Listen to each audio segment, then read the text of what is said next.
Hello, my friends. I hope everyone's doing good today, staying warm, I hope. It's very cold where I live at the time of this recording. It's about negative 10 degrees actual. That's negative 10 degrees Fahrenheit. And the wind chill is about negative 30 right now. So it's actually kind of dangerous to be outside more than a few minutes if you're not really prepared for the cold. And I know there's a lot of people who do not have the clothing to deal with negative 30 wind chill. And so if you don't have that kind of capability, don't try to pretend that you do, because you can get hypothermic within minutes and it could be life-threatening. So in terms of what I'm going to talk about today, because I'm stuck inside. Well, I mean, I guess I could go out if I need to, but it's like, why would I? So I'm trying to just stay busy inside. And I'm an outdoor kind of guy, so I don't like being stuck inside. Normally, I'd be out in the woods, even if it's snow like it is now. I mean, there's a few inches down on the ground right now, and that wouldn't be a problem. But it's just because it's so cold and the winds are so just ferocious that I'm not going to go out today. So I thought maybe I'd do a video on everyday carry as a prepper and just things that I've learned and how I've evolved over the years. And so this is going to be more about preparedness EDC philosophy. And so I'll take you back to my roots. And I think this is a good way to start. You know, I've tried a lot of things in my life. I'll just be honest with you. It's just a lot of trial and error. You know, life is not easy. There's all these different choices that you can make. And so sometimes, though, you just got to mess up a lot before you figure out what is the best for you and what works versus what doesn't. And so I have gone the whole spectrum of everyday carry. I really have. I've gone from the very, very far side of being a minimalist, which I don't recommend. And so at one point, I just had my cell phone on me. I had my wallet and I had my keys. I really did that, back in the day.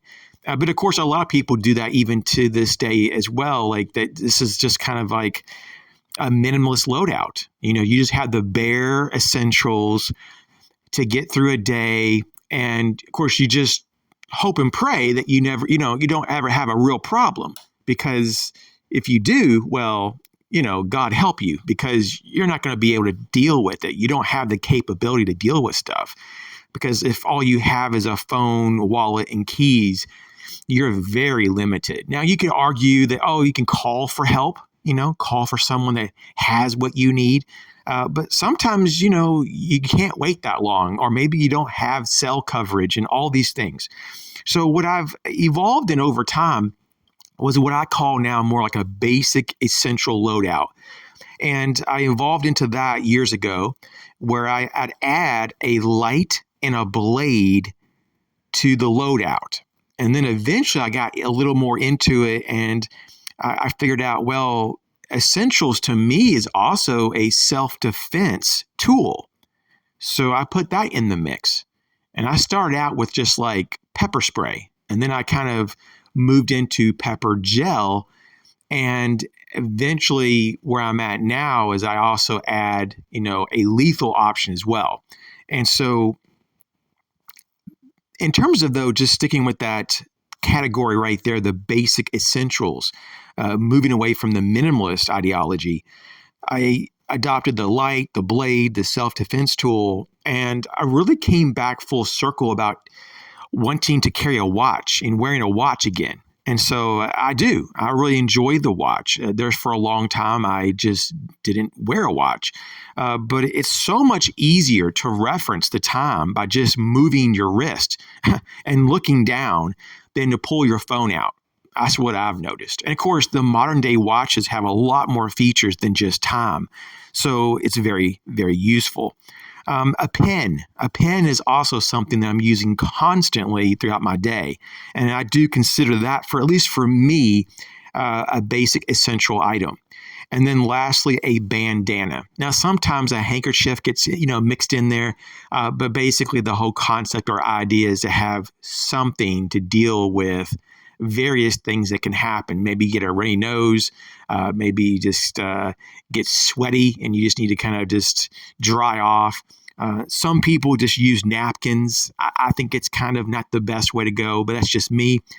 When I do use the bandanas, I do go with 100% cotton. I know you can get the synthetic now, but I've tried those and it just doesn't seem to be the same. I like cotton bandanas. The only thing that I've noticed is that when you get done with your bandana that's made out of cotton, at the end of the day, you probably want to, wash it and then dry it so that the next day you're not just using a used bandana that has who knows what on it. Okay, so over time, though, what I've done, though, is I moved from the minimalist to the basic essentials level to now I'm at what I call the comprehensive level. And that is, keeping all those things that we just talked about, your phone, the wallet, the keys, the light, the blade, the self-defense tool, the watch, the pen, the bandana. But I have a few of these other ones mixed in. Now, I'm not carrying all of these items on this comprehensive list, but I'm just saying that I'll kind of move around in this comprehensive upgraded list, what I call upgrades, just depending on what my needs are in that day. And so this includes a fire starter, which for me is mostly a lighter, like a mini Bic. It really does the job. A multi-tool. It doesn't have to be a pliers-based multi-tool. For me, it's almost always some kind of 2 or 3 layered Swiss Army knife. That's just for me. That just works best for me. I tried the pocket pry bars, but I ended up never really using it, so I stopped carrying it. But you might want to try the pocket size pry bars. And in terms of self-defense options, I have moved into, once again, the tiered self-defense system where I have a non-lethal and a lethal option.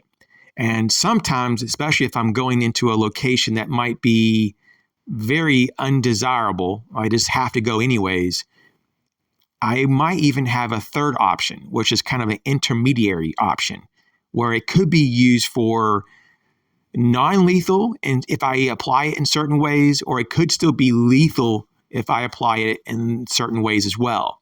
And that could include maybe like a collapsible baton. So basically here we have a fire starter, a multi-tool, other types of specialized tools. It could be a pocket pry bar, a tiered self-defense system. We also have a whistle, and you can get very small whistles. This is just something that I found that's kind of helpful, at least in the big picture. If you're going out and you're going camping or going into some woods that you're not familiar with, if you get turned around from your group or you get separated from your group, it's kind of nice to have a whistle that you can chirp and they can chirp back and give you it kind of just gives you a location that you can move toward, right? So you can find your group. So a whistle is very helpful. Notepad, we talked about in the basic essentials, having a pen. Well, I've kind of noticed that it's awesome to have a pen. I mean, I'm using it constantly. It's really an essential for me. But sometimes I need to make notes, right? And I don't want to pull my phone out and have to go through an app. I'm not really into that. You could do it, but it's just sometimes really not the same as having a notepad. And I just use standard 3 by 5 inch notepads. Now, they do have some really small notebooks. Maybe that's better for you. I don't know. You know better than I. But a notepad or a small notebook could be an awesome addition. And of course, these things can fit in pockets pretty easily. And if you just have a larger, note-taking, option, you can put it maybe in a cargo pocket, So if you're not using a notepad, but maybe a small notebook, some of those will still fit in a cargo pocket. Okay, lip balm. I found it to be very helpful at certain times of the year, not year round. I don't use it year round, but I do, use the lip balm, and it's just something to note. Also, hand sanitizer. Now, year round, I do use that. In particular, if I go out in public spaces, Every like 10 to 20 minutes, I might just get just a little bit on my hands and just kind of wipe my hands down if I've been touching surfaces that everyone else has been touching, like door handles and knobs and just railing systems and who knows, you just kind of want to just kind of clean up, if you will. And sometimes I've even been known to just carry a small travel size pack of wet wipes, just something to think about. And then, of course, we have the paracord wristband. Some people refer to it as a paracord bracelet. I like to make these, and so I like how they look, and I'm proud to wear things that I make. And also, it gives you cordage in an emergency. So I like this. You might not like this option, but for me, this is just something that I put into the mix a lot. I don't always wear one every day, but most days I do. So in terms of the last thing on this comprehensive level, and I want to recap, it's fire starter, multi-tool, tiered self-defense options, a whistle, a notepad, lip balm, hand sanitizer, sometimes wet wipes, paracord wristband. And I think that what helps kind of tie all this together to give order to all of the chaos, which could be in your pockets, because you try to carry all of this, it's going to be a little messy potentially. And there could be some things that are just jumbled up and maybe not so easy and fluid to access. And this is why having a pocket organizer is key. And in some cases, you might even want to have two of them. And of course, it's so much easier to carry a pocket organizer when you have larger pockets, especially if you have cargo pockets. And that's why I just love to buy pants that have lots of pockets so that I can just stash things, and in particular to put one or two pocket organizers around my person in different locations. It just makes me feel good. It gives me real capability and real options. Now, lastly, I just want to talk about this next tier or this next level, which is going to be mostly off body. It can be on body in the sense that you can put it on body, but it also can be taken off body. And that is going to be your everyday carry or EDC pack system. And so this could include your sling bag, your backpack. It could be a waist pack even, a waist pack system. Now, what are you going to put in there? Well, you could put some redundancies of your everyday carry. You could supersize some of the things, just for an example, like your multi-tool. If you're going to have a non-pliers based multi-tool on your person in your pocket or in your pocket organizer, you might want to go with a full-sized multi-tool, a pliers-based multi-tool in your pack system. But let's go ahead and just run down my list here. So a hat. It just depends, of course, what's going on in your area. And the time of the year, the weather and everything. You might be dealing with sun, or you could be dealing with cold, whatever's appropriate. But having a hat really is smart. Eye protection, utility gloves, having a medical kit. I think it's even better if you have at least a basic, somewhat kind of compilation of trauma supplies. I think a compact trauma kit is appropriate. Things do happen, when people are out and about. Water, depending on if you live in a desert versus somewhere else, how much water probably you need. I would definitely have at least 2 bottles, and they don't have to be big bottles, but in case one of the containers was compromised, you'll have the other bottle that will still have water in it. So water is so important. What happens if you get something in your eye, right? And you need to flush it out. Or maybe someone pepper sprayed you, right? Because they're trying to rob you. Criminals do crazy things. You're not going to regret having water. So, of course, you get thirsty too. But what about the next thing? Food. Now, I've been doing the carnivore diet for a while, and so I don't really do snacks anymore throughout the day. But you might just want to have food just in case you get stranded somewhere or you get stuck at work for a longer period of time than you planned on doing. I've had jobs in the past where you could not just leave. Like if you did not get relieved from the next shift, you could not go home. And I mean literally, you could not go home. And so basically you have to just cope and deal with it. And this is where If it was the time for your meal, then you could just dip into your EDC pack system, pull out something that's going to give you some nutrients and sustain yourself until you can get home and have your proper meal. And so whatever it is that you eat that's healthy, then go with it. But just be mindful, though, try to avoid the sugar, try to avoid all the nasty preservatives and the artificial foods. It goes without saying. Okay, so we have, in recap here, the hat, an eye protection option, utility gloves. Of course, you can put winter gloves too if it's winter or coat out. Medical kit here, definitely a compact trauma kit would be advised. Water, at least 2 bottles in case one bottle gets compromised. Snacks or just food. The next is battery pack. To have a battery pack, sometimes this is referred to as a battery bank, and just to kind of top off things. It could be your phone, or if you have like a rechargeable light, things like that, maybe a tablet. Charging cables to go with that battery bank. And I think it's really smart, though, just to have some spare loose batteries and the most common sizes. And we now know for sure that the most common sizes, just through research and such on the channel, that AA and AAA batteries are very common. It might also be just smart to have a CR123 and an 18650 battery, because a lot of things are using those now. But at least have a small pack of AA and AAA batteries.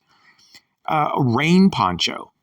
I think it's great to have one of the emergency size rain ponchos and then have one that's a reusable rain poncho, so that you can give one to another person in need, but you still have one for yourself.